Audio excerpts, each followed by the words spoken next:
Hey, you, wherever you are in the world right now, thank you so much for being here with me. We know that we're living in some crazy times and we know that the world is changing. So let's create a bridge as we travel through one another's countries, removing all the labels, coming together as one people in one world. And as we do this, this is why our signature talk today, undoing shame around divorce, and me too, is so important. Today, I have the privilege of welcoming my guest speaker, Terry Vanover. Hi, Terry. Hi, Catherine. Thanks for having me. Absolutely. And we have a really great conversation today. I'm very excited to have Terry as my guest. There's so much that we want to help our audience with Me Too, also divorce, and just having this conversation around shame. But first, I'd like Terry, if you could, just to introduce yourself to the audience and let us know a little bit about who you are and how you got in front of us today. So I'm a divorce strategist, and I get that question, what the heck is a divorce strategist? So I help people come through divorce without being legally, financially, and emotionally devastated. And just as importantly, though, I help people to heal from unhealthy and toxic relationships so that they can transition confidently into that next relationship, into their next chapter, and find a happy, healthy new relationship. That is actually really incredible because I just know that there's so many people in the world that go through divorce and have so much shame attached to divorce. I personally have been through divorce, so I do understand this in an intimate way. But if we could go backwards, because I know for myself, my divorce was really the product of a multitude of different things. I had a lot of childhood trauma in my childhood, and I really wasn't raised in the way that it was productive to having a healthy relationship. And I'm not saying a healthy relationship with my partner, but also a healthy relationship with myself. Exactly. Yep. Mm-hmm. So I find it, really intriguing because as we grow through our 20s and into our 30s, we're constantly comparing ourselves to other people, and we feel like, the sands of time are just slipping through our fingers, and we have to move at an accelerated pace to get done what people think we should do, which is get married and have kids and keep on going through life. But if we could, let's just pull back the layers a little bit before we even get married and go through a divorce. So tell me a little bit, because I know you're divorced as well. So tell me a little bit Yes. for you, like what happened for you, and we'll go from there. Okay. Yeah. I grew up just a poor country girl from Virginia. You can probably tell I never lost my thick Southern accent. And my alcoholic father left us shortly after my parents divorced, maybe when I was 3 or 4. And what little contact I had with him through the years later was negative, to say the least. And I was sexually molested by a family member when I was 6 or 7, and, grew up in poverty. I was just kind of grew up with the shame of feeling like I'm just trailer trash. My mom did the best that she could, but, she had very little education. We had very little money. And I grew up with a lot of feelings of shame, of feelings of abandonment, a lot of, the sense that I was not enough. And I brought that into my adulthood, Catherine, like we were talking about how trauma, you bring it into your adulthood, and how it particularly manifested for me was in my marriage. Here's where I have to own my stuff, right? I was not a good wife. I was needy. I was insecure. I was controlling.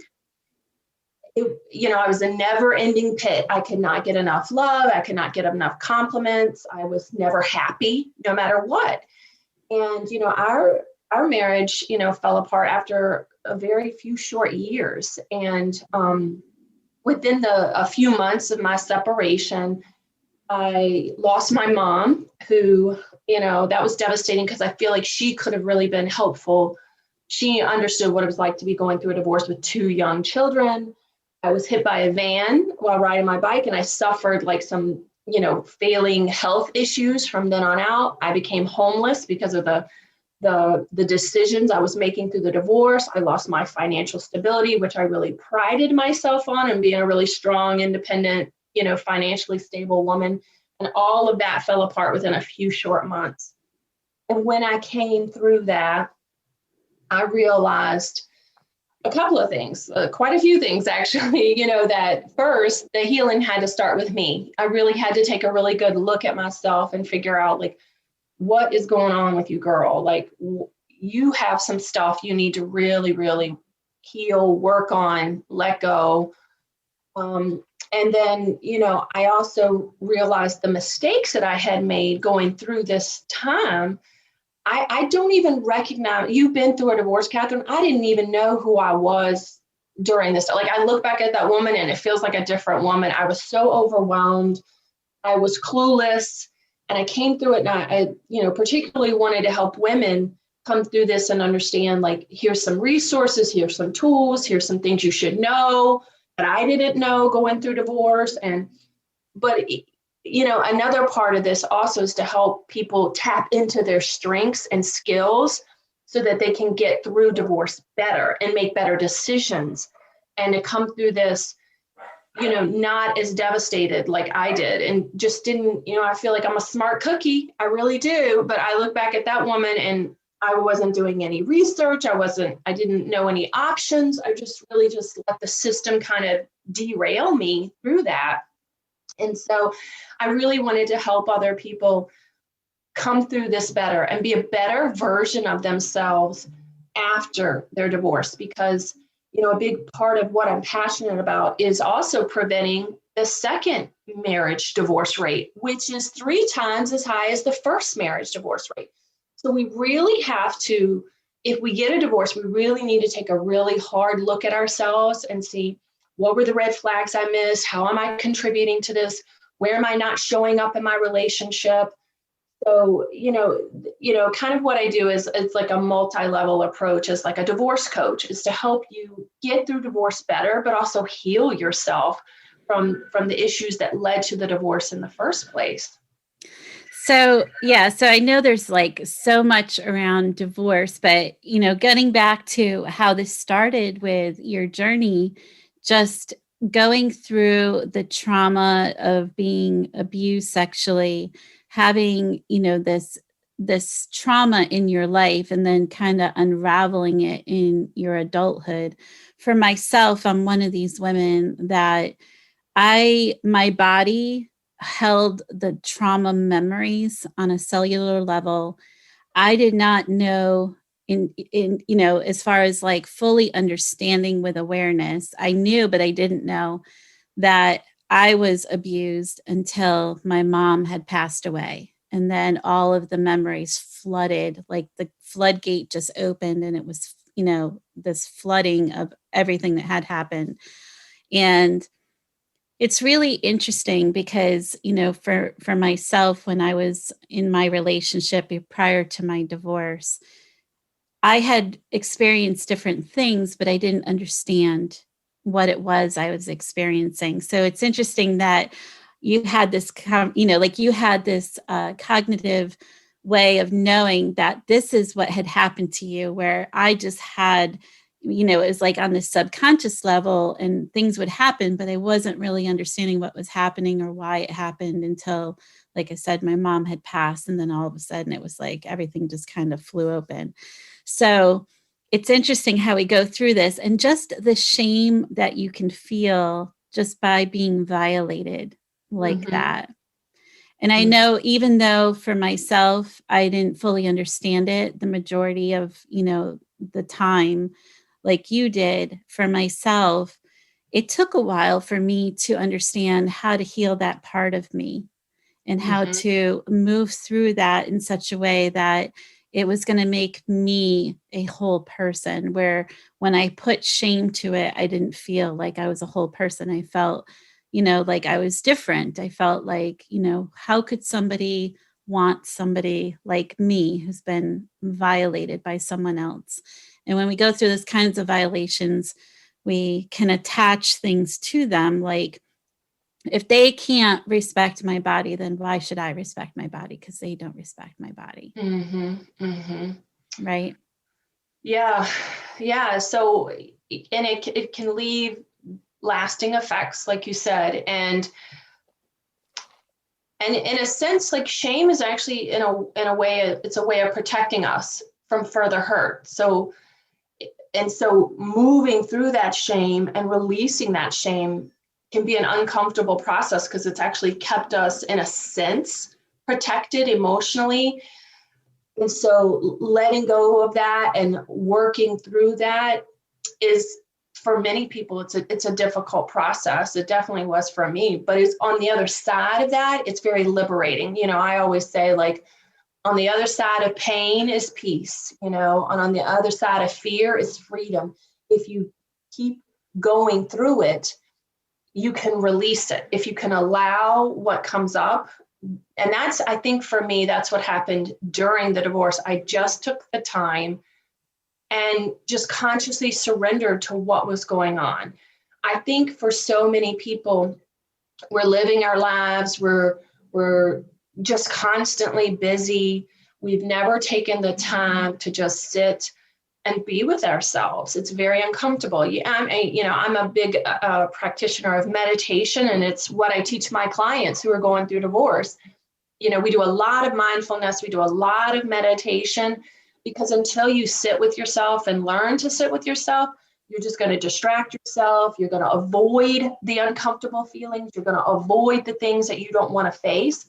And I think, Catherine, why your message is resonating right now is because the pandemic has forced people to, like, oh, you're not going to work. You're gonna sit and you're gonna face this relationship that you've been trying to escape for 10 years. You're going to deal with these issues. You're not going to have the distractions that we've had for years. So it's, in many people, they're having to face some of the uncomfortable feelings, uncomfortable realities that they've been denying for so long. And that's what I love about mindfulness and meditation. It allows you to just feel that, but work through it and let it go. Absolutely. And one of the things that I think too, is there an echo happening? Not for me. Okay. I heard a brief echo. So one of the things that I think has really been important too during this time, like you said, is during, this time where everybody is being forced to shut down and just take a different approach with how they're looking at their life. Like, they're reevaluating if they're in the right job, if they're in the right relationship, if they're surrounding themselves with the right kind of environment that is authentic to them and authentic to their internal space. Now, for you, were there any tools that you had as far as helping to remove some of the shame that you felt, whether it was being sexually abused or with divorce? Was there anything besides the mindfulness?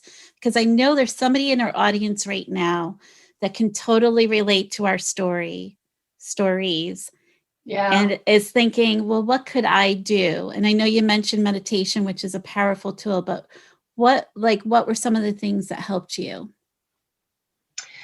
Some of the biggest things that have helped me work through this, all of it, consciously surrendering. If you don't like the word meditation, for some people, there's just this connotation to meditation that it's this big thing that you do, just sitting and relaxing and allowing the thoughts to come up. But another big tool that I give my clients, we do specific forgiveness exercises. And forgiveness, that's another one. That's another loaded word, Catherine. People, woo, when I say that, you'd be shocked at the blowback that I get from it. But Forgiveness is so powerful. It's like shocking. It lets you let go of the anger, the bitterness, the resentment.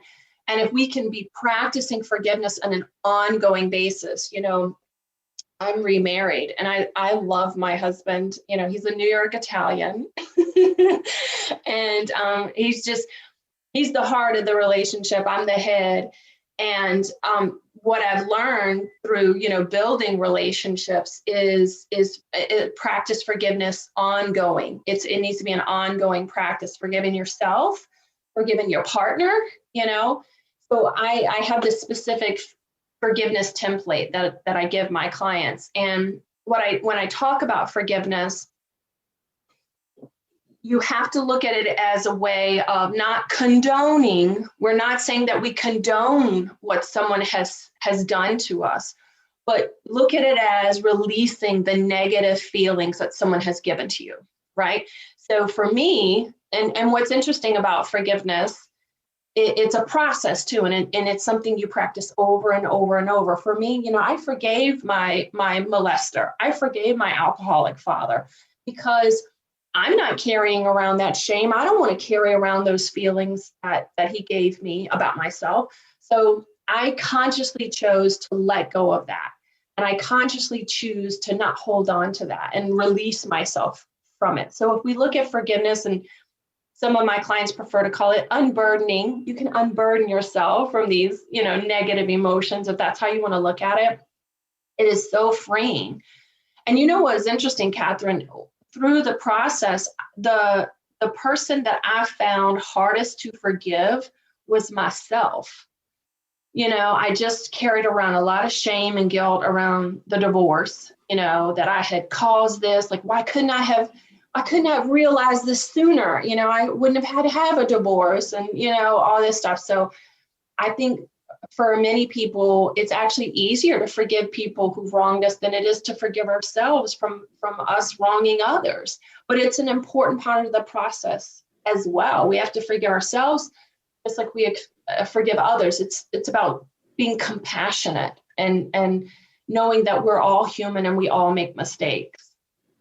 I couldn't agree more. And I absolutely love this idea of this forgiveness exercise because it is vitally central to everything for you in the change process development strategy for anyone who goes through this. And it doesn't matter what it is. I mean, if it's undoing shame around anything that you feel shame around, you literally have to go through this forgiveness process. And it starts with you first to forgive yourself that, maybe you only had a limited mindset at the time. You didn't have enough tools or resources to fully understand how to move through and navigate the waters that you were experiencing, and just releasing that and saying, I did the best I could. It's okay. It's kind of like children. When they grow up, they have to come to that realization with their own parents for anything that they held on to around their parents and how they were raised, right? It's that same kind of thing where you have to say they did the best they could. And that's what we do. We do the best we can. And I know for, as I stated for myself, not even understanding fully what had happened to me until much later in life, when I did the hindsight is 2020, and I'd look back on my life and I would just think, wow, like I had this.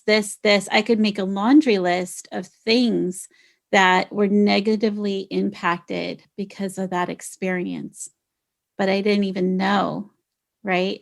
So Yeah. I literally had to release that and give the forgiveness around that, not just for myself, but for that person, and let that go. So I completely agree with you. With the sense of, going through the shame of divorce, I think part of it too, Terry, is that, I opened this podcast with removing labels from people. And divorce is such a big label that is put on people. Yes. Especially women. Women in particular have a difficult really difficult time with the label of divorce. I remember when I was first, going through it, and I had a friend who was divorced, and it was so funny. She had embraced it and like moved on and was okay. And at the time, I remember like, oh my gosh, I can't do this. It's such a heavy label. And we have a lot of discussions in my groups about this, that women in particular, there's something about the label of a divorced woman. I don't know if I think it's from the movies from a long time ago that's still pervasive in our society, that like, for some reason, divorced women are on the prowl to get your husband, that divorce is contagious. I mean, there's like all this stuff because so many women in particular, they lose their friends, especially their married friends. And we've had a lot of discussion around that. And one of the things that I tell, women is like, this is not about you. It's about, if these women are shunning you and shaming you, it's because they're holding on to their own insecurities about their own marriage. That's a big part of it. I think a lot of people, like, they see someone divorced, they see a couple, and it reveals to them like, whoa, there's some cracks in our own marriage. That could happen to us. And so oftentimes people will distance themselves. And again, there's also the label. The label, particularly, it affects women that we're single and on the prowl, and we do not want your husband. Trust me. But also understand that sometimes when we go through what we go through, it can be very triggering for other people, and we have to understand that their judgment is probably more about them than it is about us. Yeah, thank you for sharing that, because I know so many people that don't recognize that that is the case, right? And I know from my own personal experience, that word divorce really equated to being a failure. Yes. Mm-hmm. Because I grew up with a generation, so my grandparents were of that generation that they never did get divorced, right? That, like, it didn't matter what happened behind closed doors, you don't get divorced. So the way that I was brought up is you don't get divorced. And if you do, you failed. Like, you failed your marriage, yourself, your family. You've dishonored the family. There's all these things that are attached to it. Yeah. So I think, when I look at the period of time when I was going through my divorce and the relationships that I lost, friends that I know that went through divorce. I mean, I had a girlfriend that literally within a matter of a week or 2 weeks, it was like the people that were married in her life, they were just all gone. And at the time I was still married, and she had come to me and she was crying and she said, I just don't understand. I've been friends with these people for 15, 20 years, and now they want nothing to do with me. It is tough. Divorce, there's so many losses. It's not even funny. It's the financial loss, the marital loss, the social loss. It absolutely. But here's the thing. It's funny, like that generation that thinks it's a failure. The truth is, when you look at how people view marriage today, we view marriage very different than we did 100 years ago. 100 years ago, it was an economic partnership. You were there, as an economy, there was very little in terms of like love and fulfillment. That stuff did not matter, It was really more of an economic partnership. And today we're looking for, soulmates and people to make us better versions of ourselves and fulfillment. And we have really high standards of our marital partners and what we expect out of marriage.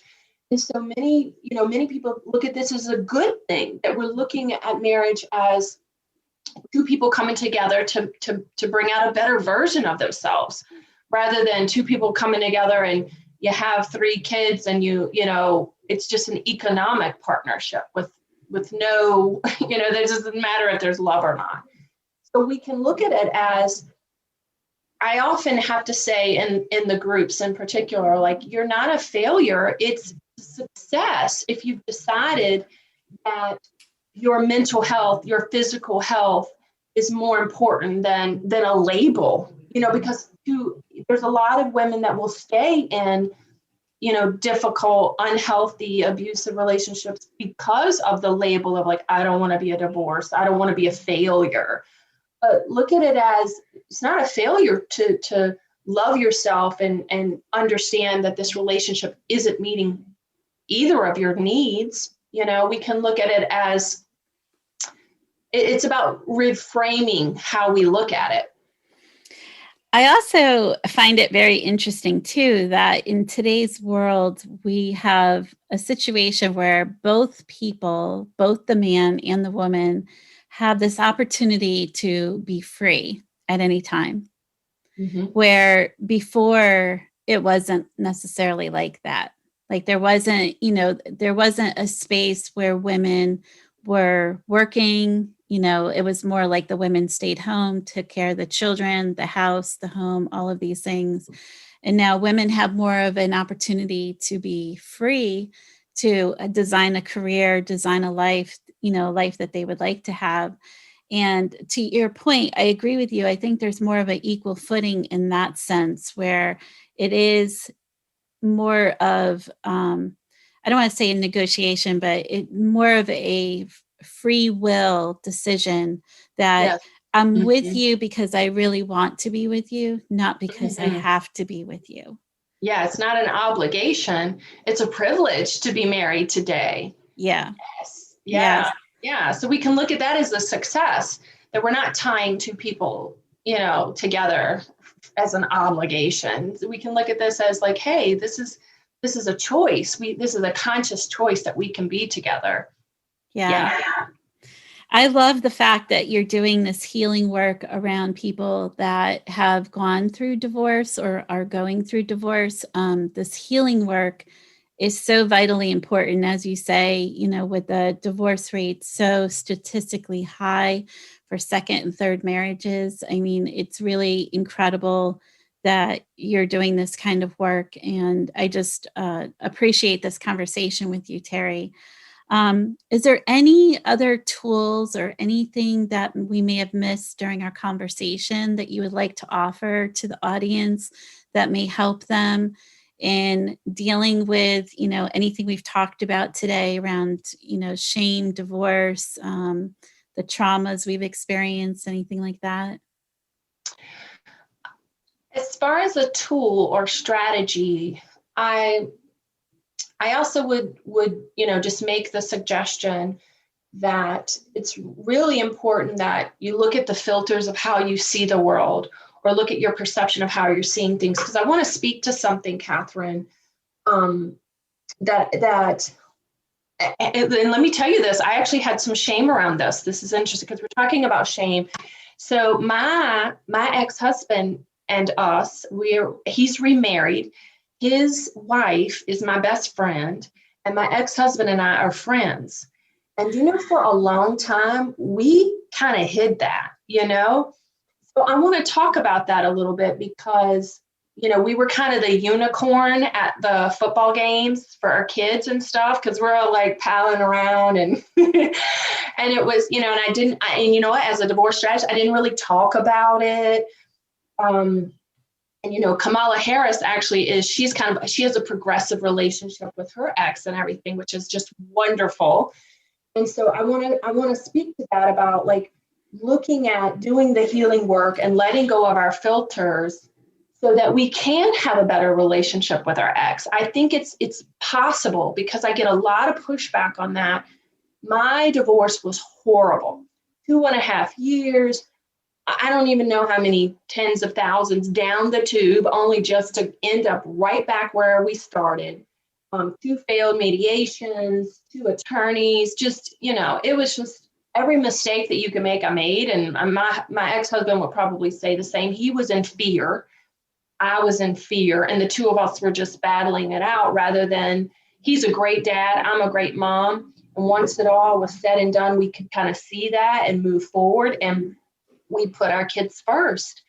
And so I'm really proud of the fact that, my husband, his wife, like all 4 of us have really rebuilt a new relationship together and co-parent and put the children first. And I want to tell people it is possible, even if you're going through a horrible divorce and you hate your ex. If that's the feeling, if that's the gut feeling you're feeling right now, or you feel that from me, I will tell you, I'm pretty sure my ex was not happy with me, for a long time. But I think because I did the healing work and I forgave and I moved forward, I think it opened the space for him to forgive and to move forward.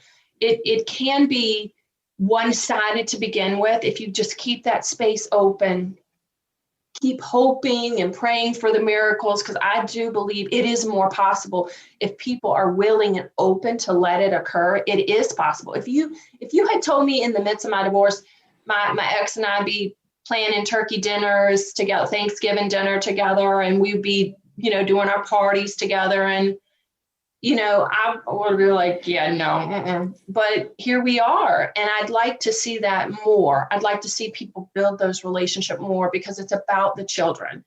And our children know that we are a foursome that have their backs. They have 4 parents that love and care about them. And I tell you what, Catherine, it makes life so much easier. I joke, I call Dee my second wife, because we help each other out. She helps me with doctor's appointments and, medications and buying the kids' school clothes. And I just don't know how people do it, without a second wife. I want to challenge you on this a little bit, because I'm sure there's a lot of people that are listening to this and they're like, oh, wait a second, how do you have that kind of relationship with your ex and his wife and not have this feeling of the relationships being threatened in any way? Exactly. And we have talked about this. The 4 of us have sat down and talked about it. And I think you basically hit it. It's about you working on yourself and confronting any insecurities that you have. I don't have any insecurities of myself as a mother. So I'm not threatened by Dee. I love her. I think she's wonderful. We are not perfect. We have disagreements. We work through the disagreements. And it's the same thing with my ex. I think he's a very secure man and my husband's a very secure man. I think the 4 of us, we show up as secure, healthy people. And I think that's a big part of it too. Is I'm not threatened. And I do see a lot of we call them bio moms or biological moms that feel threatened by the stepmom. And there's really no need for that, because your children can love you and have the capacity to love many people. And the more people that love and support them, the better it is. We get so many compliments from people just telling us how great our kids are, how well adjusted they are, just to have a foursome that's behind them, 4 adults that love and care. And then they've got grandparents out the wazoo that love, and, it can be a really wonderful thing. It is. I mean, it is. I am really blessed. I know it. And like I said, I actually would hide that for I didn't talk about it. I didn't I'm a divorce strategist. And I was like, oh, well, I don't want to talk about my co-parenting, which is really silly, because again, it's so unusual. But I think, well, you know what? I need to say that. I need to tell people it's possible. You can do this. Trust me. It was a terrible divorce, Catherine. I don't want to pretend like I had this conscious uncoupling thing, because it was not like that. It was brutal. But we put it all behind us. And again, it's about someone has to make the first step. Someone has to let go of the resentment, let go of the anger, let it all go. And then the other person, allow that person, give them space, keep inviting them, keep opening the space for them. And it is possible. It really is. I know a couple that recently got married, I think 2 or 3 years ago. And it's really interesting because that constant keeping the space open for the forgiveness work and all of that was never fully executed, and it wasn't done. And it just, that relationship still remained fragmented. So I just wonder what your advice is for these people who may have already done forgiveness work that are constantly trying to get their, ex to do that work as well, but they're not in the space to do it. And I know I always say people are in their own journey, and Right. they'll have to feel, things out and deal with them as they, come to them, as they come to those bridges. But as much as your situation sounds so wonderful, there's a lot of people that I think it would be a real struggle to really get there, because some people just aren't willing to do that. So do you have any advice for them or any thoughts around that? And and absolutely, I on the other end of it, my husband's ex-wife, it is a different relationship. I'm not going to pretend it's not, but do for me it's about, I don't harbor any ill will. I just allow what is. It is what it is.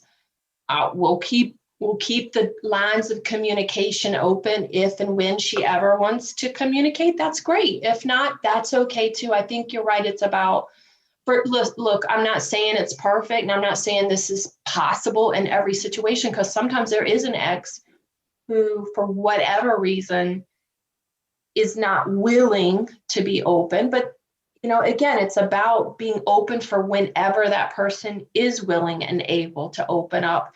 You may not be ever able to change how that person is, but you can change how you are. You can show up differently and not allow that person to trigger you and to make you angry and to make you reactive. And I also, though, I do have clients that come to me and say, oh, it'll never happen. It'll never happen. But it's a slow shift. Like they'll change how they communicate, and then their ex will change, right? It's a reactive process, because when you show up differently, the people react to you differently. So if you're showing up in a different energy, that person can't help but show up in a different energy. They're like, oh, she's not yelling and screaming or getting upset when I did this and this. It's very different.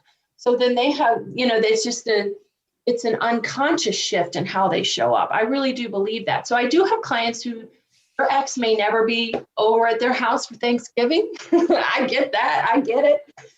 But it can be civil. It can be respectful. It really can. And sometimes that's a step in the right direction too. That's, I think also modeling for our children how we show up in our world. Like even when someone is full of anger and toxicity, we don't have to take that on. We don't have to show up in anger and toxicity back. We can show up as love. I really do believe that, with our children. Yeah. I think that's a great thing to share with people, is just being conscious of how your energy level is when you're speaking to your ex and how you're working with them. I know the kids as adults, when they transition into adulthood, it becomes a different dynamic too, because now you have, relationships that they're in, and it's not so much around the initial parents. It's more about, now they've got a boyfriend or a girlfriend, or they're getting married, and the parents kind of fall to the wayside a little bit as far as priority. So that whole thing changes. And I just wonder, in your situation, do you see yourself still getting together during the holidays when your kids are grown and they've got their own relationships? Or is it something that maybe is going to kind of fall, to the side? Well, that's a great question. I don't know, I do. Because I think, Dee and I are very close. We have so many similarities. It's funny, that my ex married someone so much like me. So we have a lot of commonalities in the books we read, the makeup we like everything. So, yeah, I do see us having a future together. I can't imagine them not being in our lives. As far as the children, I just want them to be happy, and whatever makes them happy and whatever makes them comfortable. I would never, whatever makes them comfortable. I know that It is a difficult situation, you know. But I think the truth is because we're comfortable with it, that other people become comfortable with it. That we don't have animosity. Actually, I would say it makes people feel more at ease because we're so at ease. So whatever happens with our children happens, you know. I don't know. That's an interesting question. I never thought about it. I don't know. Something to think about, I guess. Yeah, I'll have to think on that. Well, Terry, if I were to ask you, if I found your earth angel feather on the ground and I picked it up, what would your message to the world be? My message to the world, I love this question. My message to the world would be heal yourself so that you can heal the relationships around you. I really believe that the healing begins with yourself. Work on yourself, and the relationships around you will heal as well. You'll be, like I just said about the ex, when you show up differently in those relationships, the relationship changes. Definitely possible. Start with yourself, you know. Yeah, I couldn't agree more. I think that's a great message. And I just thank you so, so much for being with us today, Terry. I mean, this has been a wonderful conversation, so necessary in the way of the world, the way it is today. And I just really have a lot of gratitude. So thank you so much. Well, I'm really blessed to be here with you today. I love what you're doing, and it'll be interesting to see what happens. You know, we in the divorce professional world have been anxious to see how this pandemic will play out in marriages. Really, honestly, for it kind of went up, the divorce rate went up, and then it kind of went back down. But we were curious because everything was in lockdown that people weren't filing that really wanted to file. So we were concerned that you had these difficult relationships. So it'll be interesting to see how this plays out. I really, yeah, it's a difficult time, and I appreciate all that you're doing and the message that you're doing. Yeah, it is. I think, if anything, just bringing people closer together and learning what you can live with, what you can't live with. I mean, the thing that concerns me is probably all the unspoken voices that are subjected to domestic violence and just living in fear of Yes. trying to get out of their relationship during these times. And if anyone in our audience is listening and you need help, please seek out your local community support system and get that much needed help for yourself. It's very, very important. So, Yes, there's definitely domestic violence hotlines that definitely reach out because they can get you the right resources and get you going in the right momentum. You don't have to stay in a relationship, or you don't have to that you feel unsafe. Absolutely, that's definitely a takeaway too. That if you're not safe, there's definitely resources out there. I don't have the hotline in front of me, but definitely it's easy to find. yes. Again, thank you so much, Terry. And that's all we have time for today. This is Catherine Daniels reminding you to live your authentic life with peace. And as always, retreat to peace. We will see you next time.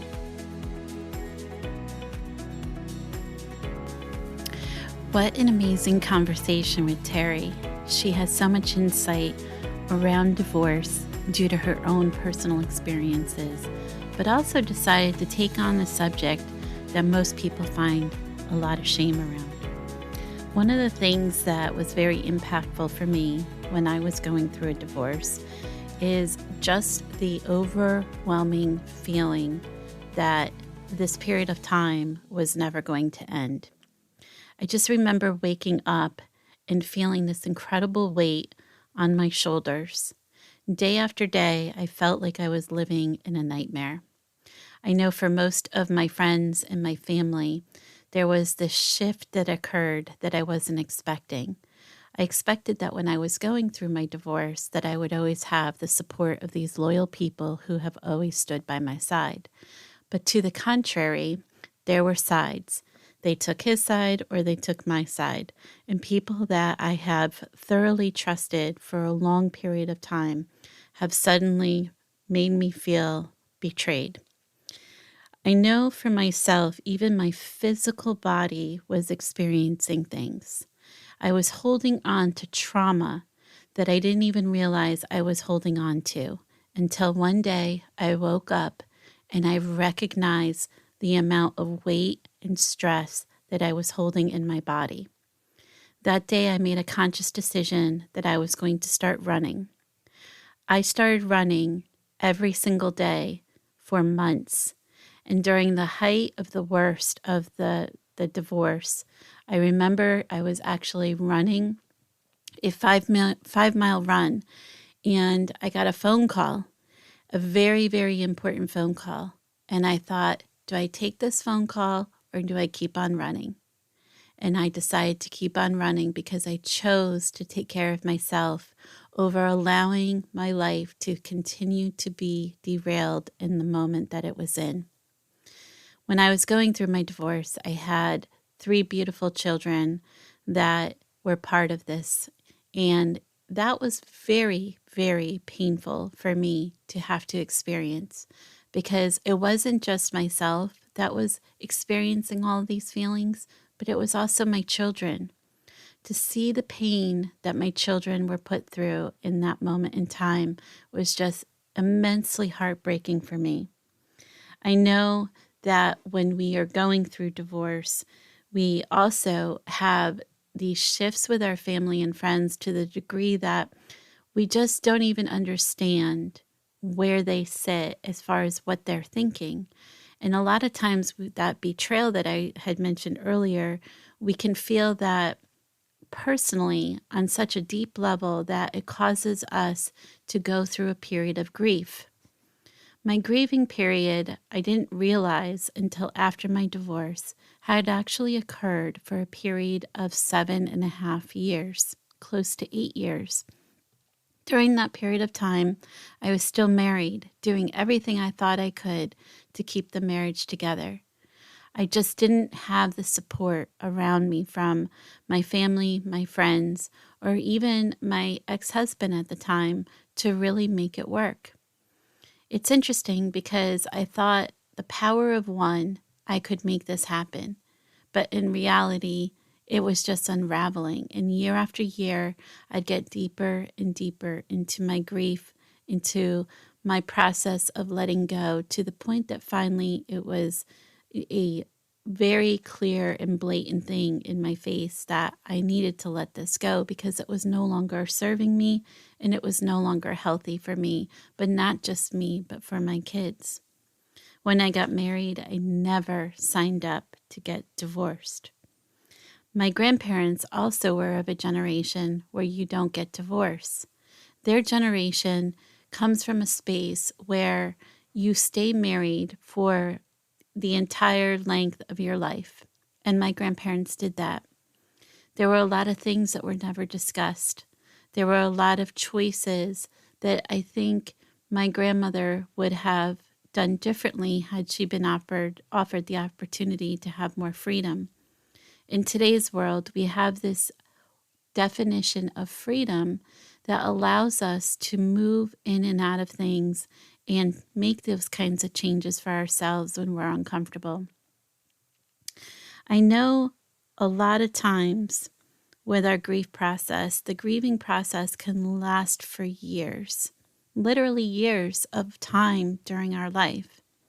I know several people right now who are experiencing divorce, and throughout my journey have always known someone who was going through this process.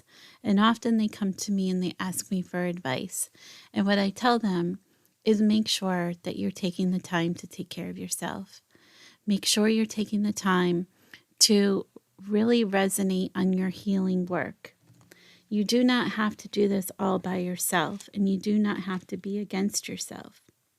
Sometimes when we feel like someone is against us, we know that it doesn't feel good, and we just want people to be for us, to support us, rather than to tear us down.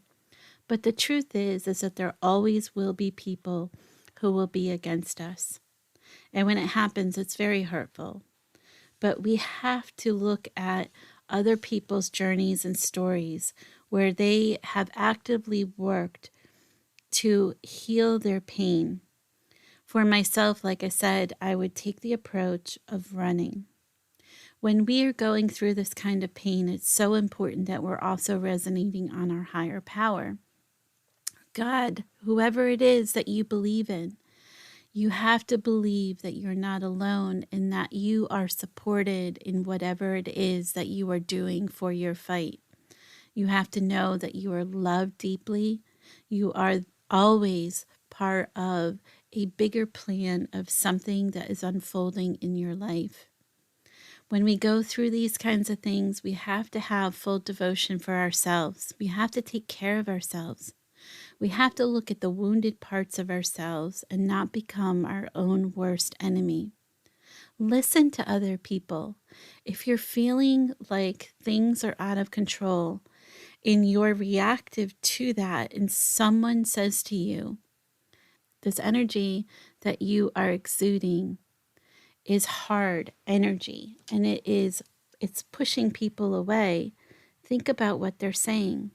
They're saying it out of love. They're saying it from a space where they want to help you. You may also feel that you're unworthy of love as you continue on your journey. That alone is not true. Everyone is worthy of love. We have to make a decision that we will appreciate ourselves, we will appreciate the opportunities that we're given, and we're not going to self-sabotage our own thoughts. We're not going to self-sabotage our own journey because something in our journey has changed. It is important that we also give ourselves total forgiveness. When we look at forgiveness, we have to think about the whole picture. When we're saying yes to one thing, we're saying no to something else. If we're not giving ourselves forgiveness, then we are denying ourselves the opportunity to move forward in a healthy way. We need to remember that part of our soul healing is receiving forgiveness not only for the other person, but for ourselves. You may feel sometimes that you've done nothing wrong. You may feel sometimes that you don't deserve to be hurt, but that also needs forgiveness. Remember that all things are possible. You can do anything. You just have to put your mind to the situation and learn how to find ways to heal. In every situation, there is something that can be discovered, something to be thankful for, something that you can really wrap your arms around for your healing. It's important to know that as you move through your journey, you're going to have the ebbs and flows of life. Some will be painful, some will be easy, but that is part of where we are in the space that we live. Right now, as things are increasingly difficult, it is important to take the additional time to really, really take care of yourself. Do the things that you can to help yourself heal, whatever that is. Journaling, self-care, make sure you're detoxing, make sure you're eating the right foods and drinking a lot of water. Take the time to meditate. Take the time to be consciously making decisions around healing. It is important that you spend some time doing your spiritual work so that you too can go into the world with radiance of love and light. Next week, I have a beautiful speaker named Destiny Dehaven. She's going to talk to us about breaking through type 1 diabetes. She is an amazing person who has had type 1 diabetes her entire life, and she shares with us her intimate journey and how she now helps people to bust through the myth of having labels attached to you and your life and how you live your life. You're not going to want to miss this energy of this beautiful soul. She is a beautiful person, has so much to offer, and I know you're really going to thoroughly enjoy her interview, whether you have type 1 diabetes or not. In the coming weeks, I have some really remarkable interviews that will be broadcasted. One is around the secret power of you. What secret power do you have?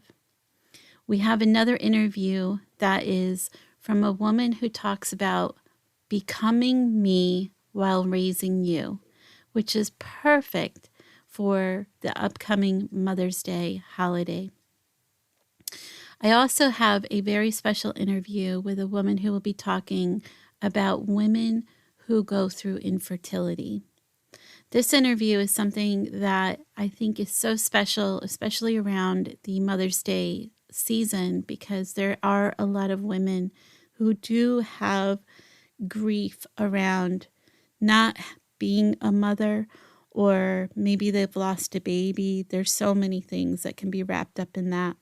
So I'm anxious to get her interview up on the air and broadcasted as well.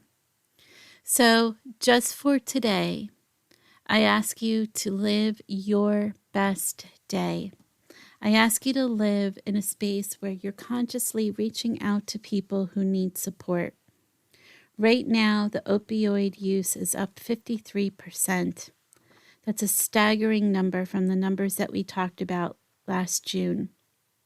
53% is a number that I really have a difficult time wrapping my head around, in the sense that there are so many people in the world right now that are just really hurting and really suffering. If you know anyone who suffers with addiction, I ask you to please reach out to them.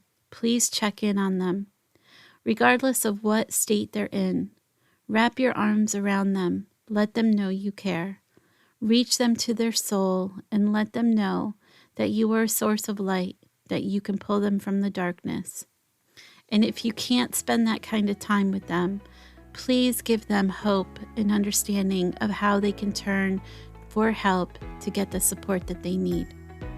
The addiction of drugs and alcohol is climbing at rates that are unprecedented at this period of time. Thank you again for being with me today, and I look forward to seeing you next week. Until then, this is Catherine Daniels with Retreat to Peace, reminding you always to live your authentic life with peace. And as always, retreat to peace. And we'll see you next time.